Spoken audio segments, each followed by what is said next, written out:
مشاكل عديدة بعدنا عم نواجهها، ومشاكل نفسية هي أكثر بكتير ممكن يعاني منها كل إنسان منا. هل يا ترى بيعترف بالمشكلة اللي عم بيحس فيها أو بيخبيها؟ تفاصيل عديدة رح نشوفها ضمن حوارنا مع دكتور باسكال رعد. أهلا وسهلا فيك. حضرتك طبيب واستشاري نفسي. اليوم موضوع حلقتنا هو ال HSDD، بس أنت رح تفسر لنا إياه دكتور بالعربي. شو هو ال HSDD وليش يعنى بالسيدات أكثر من الرجال، وليش صرنا عم نشوف هالمشكلة أكثر وأكثر اليوم ونحكي عنها أكثر من أي كل مرة؟ هلا رح نحكي بالموضوع عامة اللي هو انعدام التناغم الجنسي بالحياة المشتركة. هلا أنت طرحت الموضوع كنت أنا عم بحكيكي فيه هلا قبل ما نبلش على الهواء. هو بيعنى بشيء اسمه Hypoactive Sexual Drive Disorder، يعني قلة الحماس الجنسي عند النساء اللي بتصير بأعمار مختلفة، وفيها تصيب حيلا نوع امرأة مع حيلا رجل.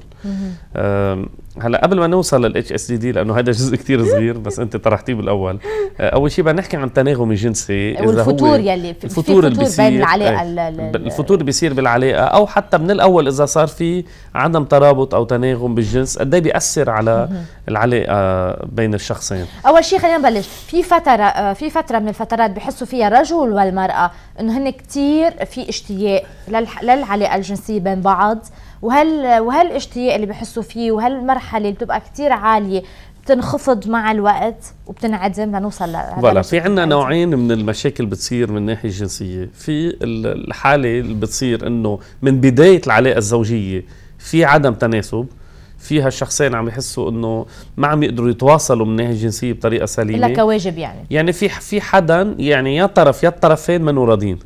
اوقات في طرف بيكون مش راضي، الثاني راضي بحس حاله كتير مرتاح، واوقات الطرفين بيحسوا انه في غلط. وفي حالات بتبلش العلاقه كتير قويه، عشق وغرام والى ما هنالك، بعدين مع الوقت بتخف. هيدي الحاله اللي حكينا عنها كنا HSDD، انه بتصير مع الوقت عند النساء وعند الرجال في لها رديف كمان. هلا عادة قد ايه مهمة الترابط الجنسي خلال الزواج؟ بدراسة من السابق عملها كينغسلي اللي هي كتير مهمة وحكى فيها عن عدد كتير كبير، بيقولوا أكتر من 40% من الطلاقات ومن المشاكل بالكابل بتصير من وراء المشاكل الجنسية. وهيدا بيدل قد ايه الجنس رابط مهم بقلب الثنائي، بقلب الكابل، وقد ايه في يقدر يفرقهم ويقضي على العلاقة. هلا كمان انطرحت نظريات كتير انه هل يا ترى مفروض الاشخاص يعملوا جنس قبل الزواج حتى يعرفوا حالهم اذا هم متناسبين ولا لا. يعني فيهم ياخذوا هالمخاطره، عم ياخذوا مخاطره هن عم يقدموا على الزواج بلا جنس ابدا، وفجاه عم يشوفوا انه ما في اي ترابط. وحتى هن الكابل بيجوا بعد 10 سنين او 15 سنه بتيجي المرأة بتقول يا ريت عمل جنس قبل الزواج، يا ريت اكتشفت، يمكن كنت عرفت انه هالشخص منه لإلي. نحن هون اكيد في عنا نظرة هلا بنحكي فيها بالاخير، بس كمان هي افكار بتنطرح. هلا عادة شو هي اللي بنلاحظها اكثر شيء خلال الزواج؟ اول قبل دكتور، مين عنده الشعور بالرغبة الجنسية اكثر، الرجل والمرأة او المرأة؟ يعني مين دايما هو ستاند باي انه تقليديا؟ يعني تقليديا الرجل عنده رغبة اكثر من المرأة، لانه الهرمونات عنده بتتجه اكثر تجاه الجنس. المرأة بحاجة للهرمون الرجولي تتحس بالجنس، التستوستيرون اللي هو هرمون ذكوري اللي بيكون عند الذكر أصلا أكتر بكتير. لهيك عنده الرجل استعداد دايما للجنس. بس دايما بيصير التفاوت انه الرجل بده جنس اكثر، المرأة بدها عاطفة اكثر.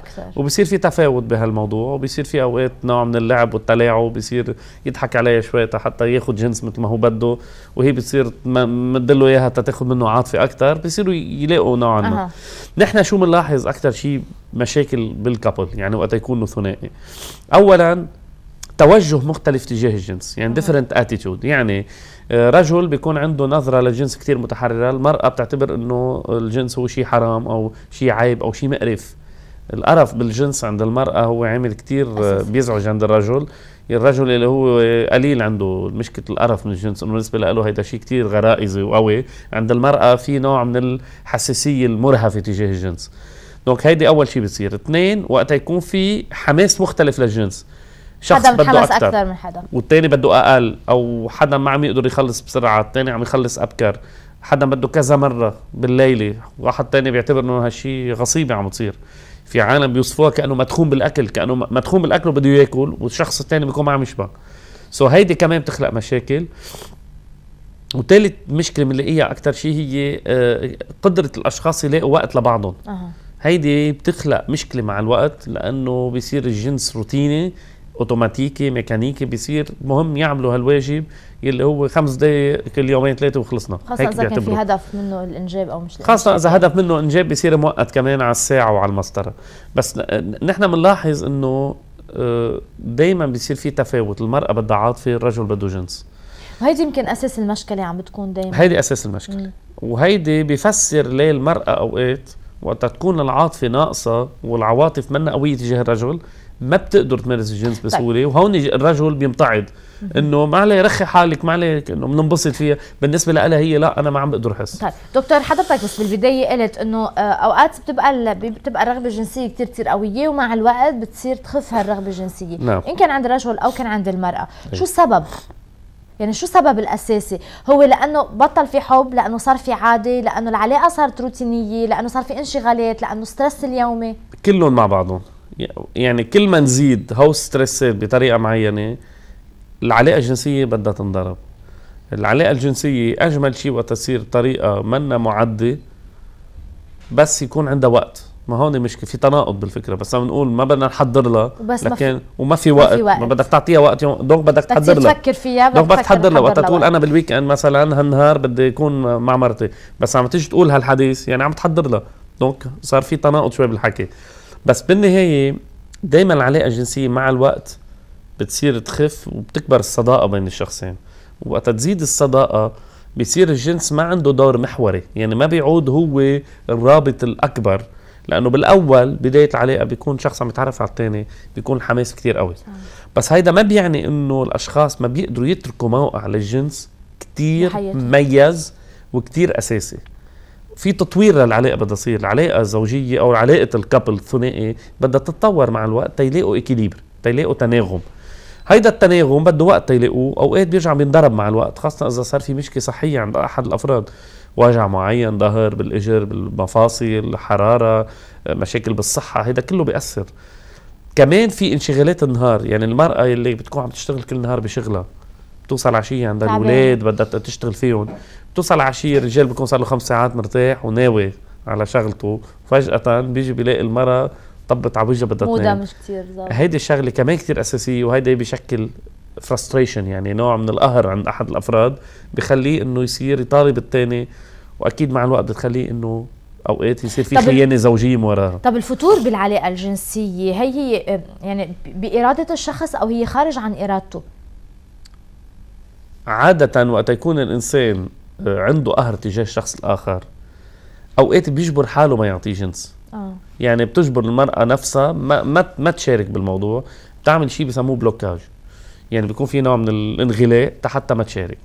بس هيدا كمان بدنا نرجع شوي لحياة الأفراد كيف كانت قبل.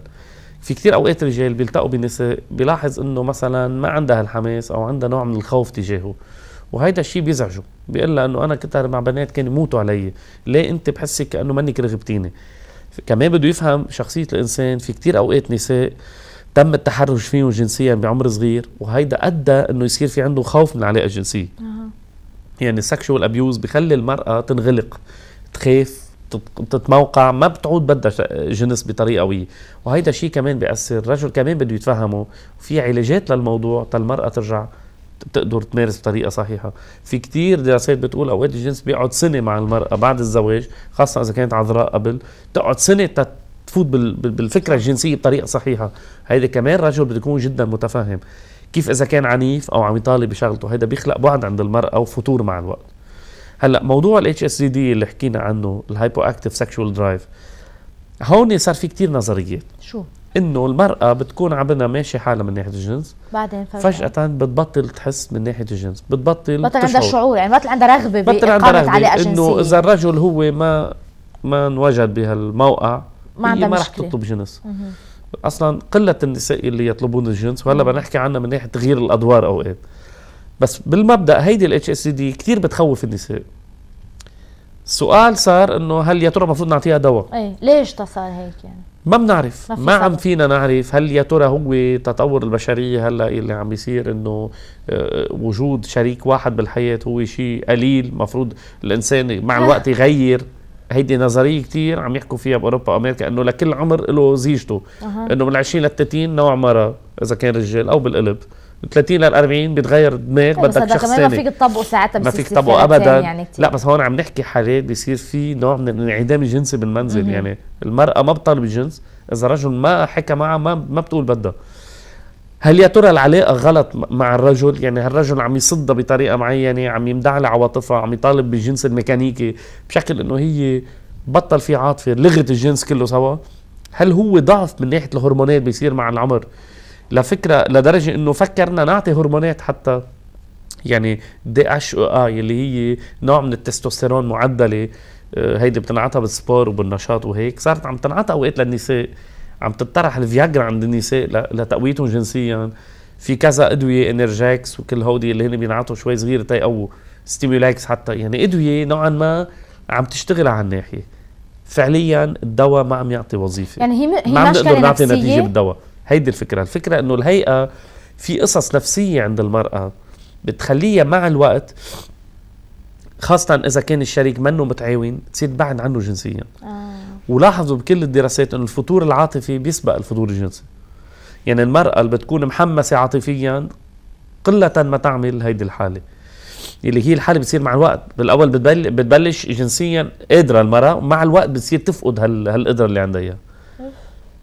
يعني صار مش مشكلة بس هرمونية، ما أنا مشكلة هرمونية، لأنه بالعلاج مثل ما حكيت إنه ما عم بيعطي ما بت نو.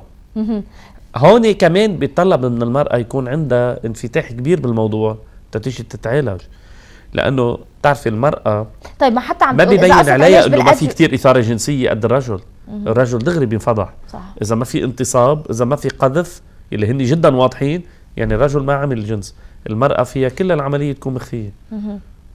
طيب دكتور، هون لما المرأة بتحس هيدا الشعور، يعني هي بتراجع، خلينا نحكيها هيك، انه هي بتراجع من ناحية الرغبة الجنسية، لدرجة انه يمكن هي بتعترف انه مش الحق على الشريك، على الزوج، لانه هو عنده عم بيقدم كل استعداداته، ولكن انا عم بحس انه هذا الشعور مش موجود عندي، واذا كنت عم بعمل هالعلاقة الجنسية علاقة واجب، لا انه مش اكثر ولا اقل يعني. نحن طيب هون لما بتيجي لعندكم ونعطت ادوية، نعطت على العلاجات، شو المفروض تعملوا؟ انه بترجع لتاريخ ما بعرف اي متى اذا صاير معها شيء، او ممكن يكون تاريخها عادي، يعني عاشت كل المرحلة. عادة وقت نحكي عن مرأة صار معها فتور مع الوقت، يعني بلشت حياة جنسية طبيعية ومع الوقت خفت، عادة ما في صدمات بتكون صايرة قبل، وإلا كانت من الأول بتبلش غلط. نحن بنركز على 3 نقاط، و3 نقاط بالتفكير و3 نقاط بالتصرفات. نحن بنطلب أولا الكوميونيكيشن، التواصل مع الشريك جدا مهم. المرأة بدها تقول له لزوجها انه انا ما عم حس كثير، ما بدها تخاف من هالعملية انه هي معقول يشك فيها. طب شو بفيد يعني اذا خبرته هي ومش قادرة، ما عندها هالرغبة؟ وقتها عم تخبره، عم تطلب منه يشاركها حتى يلاقوا حل. بالنهاية العلاقة هي شراكة، هي منا انسان كل واحد عم ياخذ بده اياه ويهرب لحاله. في علاقة شراكة بدها تقول له بالتحديد انه انا كنت عم حس هون، بطلت عم حس، انا عم بتأثر، في شيء عم يتراجع عندي، لانه الشريك في يكون عنده حلول لها وهلا بنحكي عنه. دونك كمان هيدي شغله كتير مهمه. تاني وحده بنطلب كوميونيكيشن، كرياتيفيتي. مفروض يكون في كرياتيفيتي بالعلاقه، بده يكون في نوع من الابتكار، بده الاشخاص يخلقوا، بدهم يقولوا مش ضروري نحن نركض ونعمل جنس، معقول بصير انه كمان نظهر نتعشى عشاء مع بعضنا، نشرب شوي، ناكل مع بعضنا، نكون موجودين تنحس ببعضنا اكثر. ساعتها كل هالمشروع الحميمي بيكمل بالجنس، مش الجنس هو البدايه والنهايه تبع كل العمليه. كمان بده يكون في شغله على النقطه. ثالث وحده الافيلابيلتي او الاكسسبيلتي، بده يكون في وقت، يعني بده يكون في نوع اعطاء من وقت لهالعمليه حتى ينحكى فيها، يتحضر لها، واخر شيء يصير في نوع من الوصول لحل.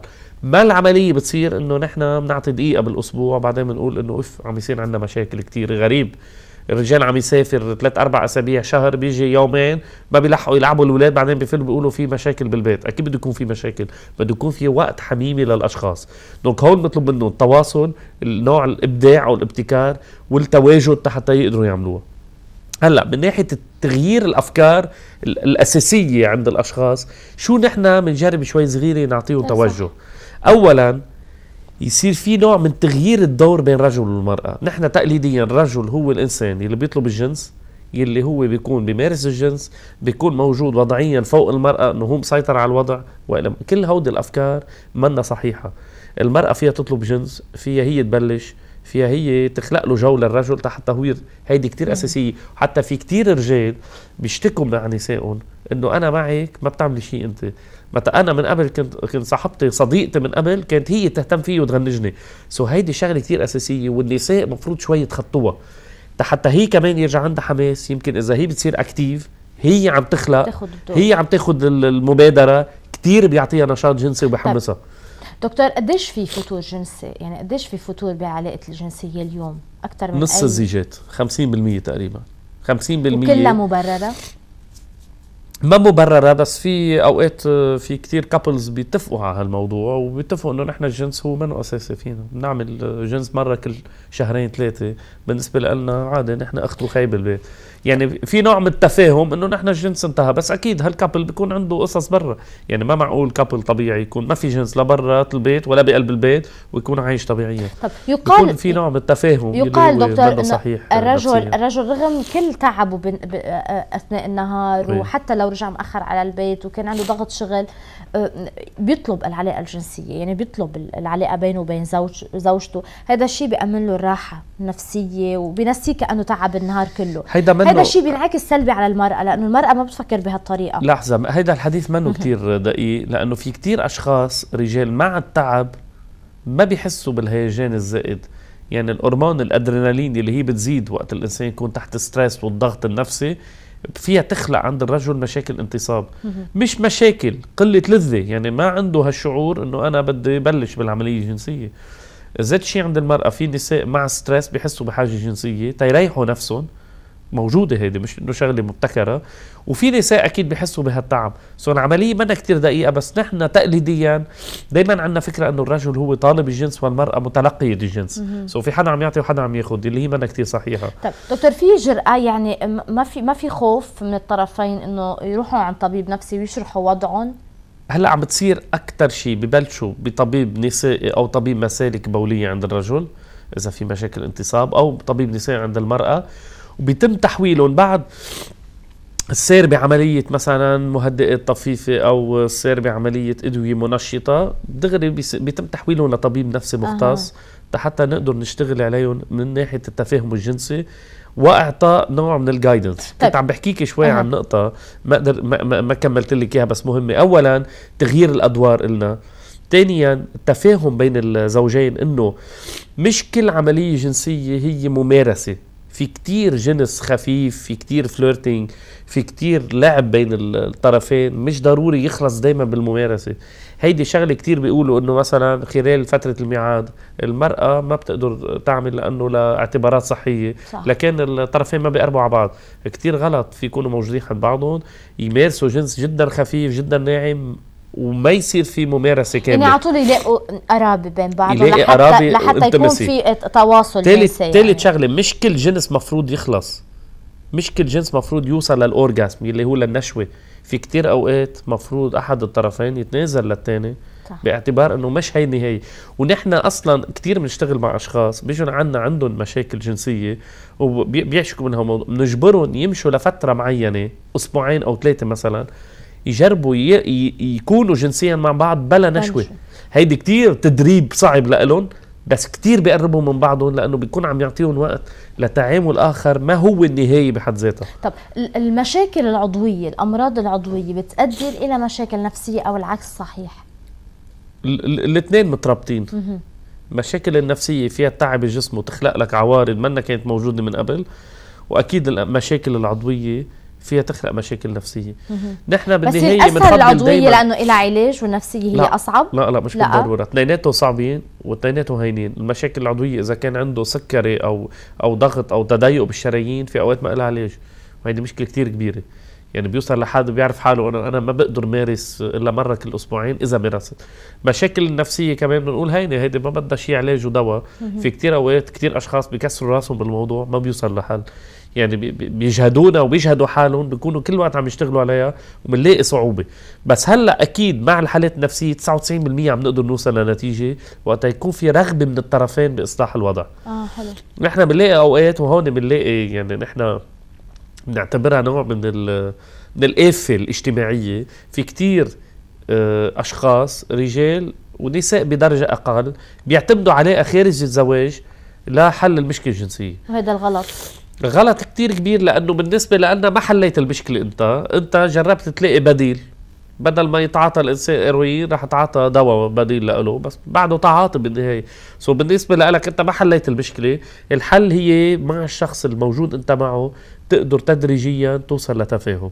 وهون بنوصل لنقطة كتير مهمة، التناغم الجنسي، يعني السكشوال كومباتيبيليتي، هي شغلة يمكن تعلمها مع الوقت. هذا بدي اسالك قديش التربيه، يعني التربيه على العلاقات الجنسيه او على كيفيه انه ثقافه الجنس، ثقافه الجنس جدا مهمه من وقتها يكونوا صغار لحتى يصيروا بعمر هن مؤهلين انه لا يفوتوا بحياه جنسيه. الثقافه الجنسيه كثير مهمه، قديش مهمه وقديش تابوا عليها. يعني الاهل اوقات ما بيجيبوا السيره نهائيا قدام اطفالهم، ولا بيخبروهم شو الشعور، ولا يعني قد ايه كمان هيدا الشيء ما بيساعد على نجاح. انا برايي الاهل ما فيهم بعالمنا هلا يجوا يدخلوا عند الولد يلقطوه على مو جنس. لا طبعا ما فيك تعلم، ما فينا هيدي بالنهايه الاولاد عنده حساسيه معينه، وفي علاقه نوع بين الاهل والولاد ما بتسمح بهالشيء.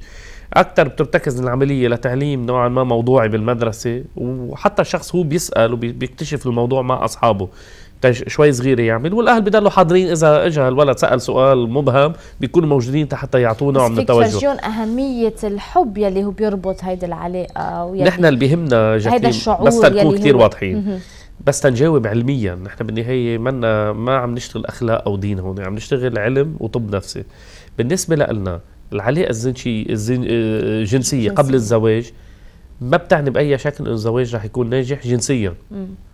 كل الفكرة انه انا مفروض اعمل سكس قبل الزواج حتى السكس يزبط بعدين، ما لها اي ثابت علمي، لا بل ثبت انه ما لها علاقة ببعضها. فيك تكون كتير منيحة قبل الزواج وبعد الزواج تتزوج تخرب العملية، لانه رابط الزواج والوجود ببيت واحد بعلاقة ما لها نهاية، ورابط الخاتم وكل هيدا بيحطك قدام ضغط نفسي بيقدر يخرب العلاقة الجنسية. طب دكتور، يعني بالنهاية شو النصيحة اللي بتعطيها للسيدات خاصة اللي عندهم HSDD؟ مزبوط، نحن بنقول انه شو بتقولون؟ يعني اي تغير بالشعور بالرغبة الجنسية ما بيخوف ابدا.